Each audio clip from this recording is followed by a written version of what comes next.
Et c'est pour cela... l'homosexualité est vue comme une pratique qui vient de l'Occident. Et l'homosexualité est perçue comme telle, en effet, ce qui veut dire que même Saddam Hussein, qui effectivement incarne un parti laïque pendant longtemps, n'a pas de raison particulière d'appliquer la charia ou les commandements religieux.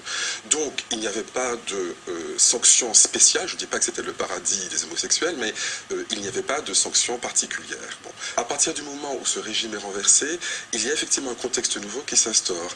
La religion devient un moteur de l'identité nationale, si j'ose dire, et du coup, les applications de la religion deviennent plus sévères. Donc il faut être très conscient de ces enjeux politiques et géopolitiques qui structurent les conditions sociales du quotidien.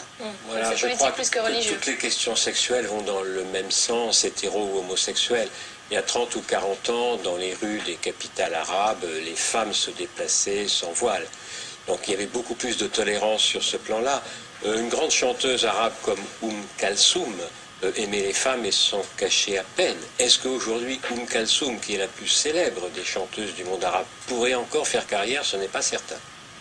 Alors on parle du continent africain qui est, pour la plupart des pays, à majorité musulmane, mais il n'y a pas que l'islam. Le Burundi, par exemple, qui a 70% chrétiens, je crois, là, le président, il y a quelques mois, a adopté une loi qui criminalise l'homosexualité.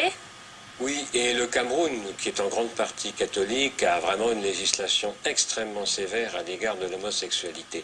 Là, les religions se rejoignent dans leur sévérité, avec des nuances quand même, car aussi bien dans l'islam, dans le protestantisme et dans le catholicisme, il y a des prêtres, des pasteurs et des imams qui sont plus tolérants que d'autres. Je pense que c'est aussi important de noter ces relations internationales. Par exemple, vous parlez de l'Afrique noire, donc en Ouganda, je m'y rends dans une semaine, l'homosexualité était déjà passible de la perpétuité, il est question maintenant de la peine de mort, et au fond, ce qui est intéressant ici, c'est que précisément, l'homosexualité est perçue comme un vice étranger, alors que les lois qui condamnent l'homosexualité sont la résultante de la colonisation anglaise. Donc l'homophobie légale est aussi étrangère de certaine façon. Ouais. Et là, alors que les gens défendent des valeurs dites africaines, en réalité, il y a une action très importante de mouvements évangéliques des États-Unis qui ont lancé cette campagne en Ouganda, qui la financent activement et qui aujourd'hui d'ailleurs s'en mordent un peu les doigts en se disant nous sommes peut-être allés un peu trop loin.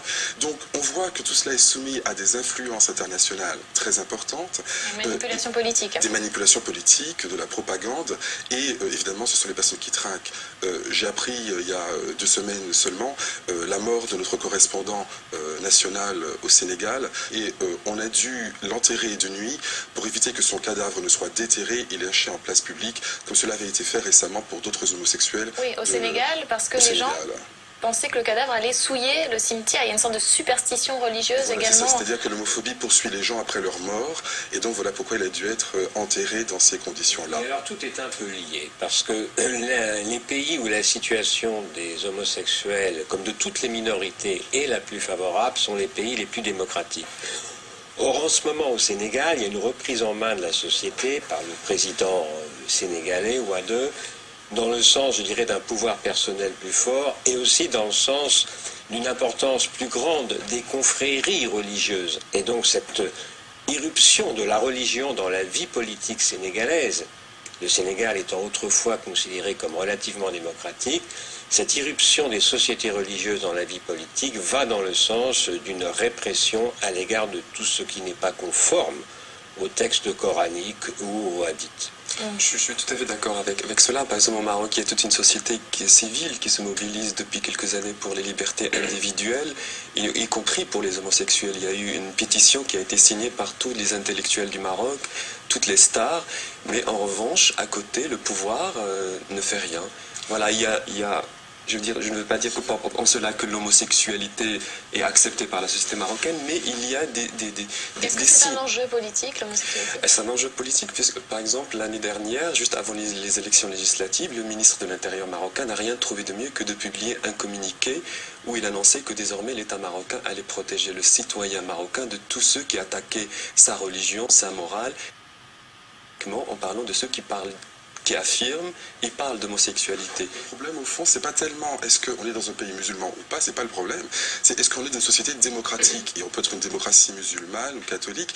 Donc, c'est évidemment ça et malgré tout, la journée, cette année 2010, la journée mondiale contre l'homophobie, sera consacrée, enfin tournée vers les religions, la religion. Absolument. Donc c'est qu'il y a quand même un rapport avec la religion. Oui, mais parce que nous allons interpeller les responsables religieux pour leur demander, non pas d'approuver l'homosexualité, mais de désapprouver l'homophobie et les violences, ce qui n'est pas exactement la même chose.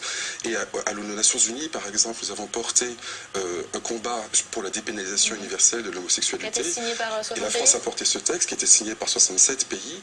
Et de manière très symptomatique, la conférence islamique a fait une contre-déclaration pour dire que ce texte est impossible, qu'il faut pénaliser l'homosexualité. Ce qui est intéressant, c'est que le Vatican, dans un premier temps, avait soutenu cette contre-déclaration qui disait que l'homosexualité conduit à la bestialité, la pédophilie et l'inceste. Et dans un second temps, plus stratégique et diplomatique, je pense, le Vatican s'est retiré. Et aujourd'hui, le Vatican a des positions finalement plus nuancées en disant qu'il faut condamner les violences homophobes. Moi, je crois qu'il faut introduire une petite distinction entre l'Afrique subsaharienne et l'Afrique du Nord. La situation des homosexuels, comme de toute minorité sexuelle et autre, est encore un peu plus difficile en Afrique subsaharienne. Pourquoi ? En Afrique du Nord, bien sûr, la situation des homosexuels est difficile au Maroc et surtout en Égypte. Mais il y a quand même des références écrites, comme vous l'avez dit très justement, qui montrent que ces pratiques ont existé, voire qu'elles ont été exaltées. Et pas en Afrique subsaharienne, puisqu'on est dans les sociétés de l'oral, et on vous dit toujours en Afrique subsaharienne, mais ça c'est une invention de l'Occident, ça n'a pas existé. Et comment prouver le contraire alors qu'il n'y a pas de littérature ?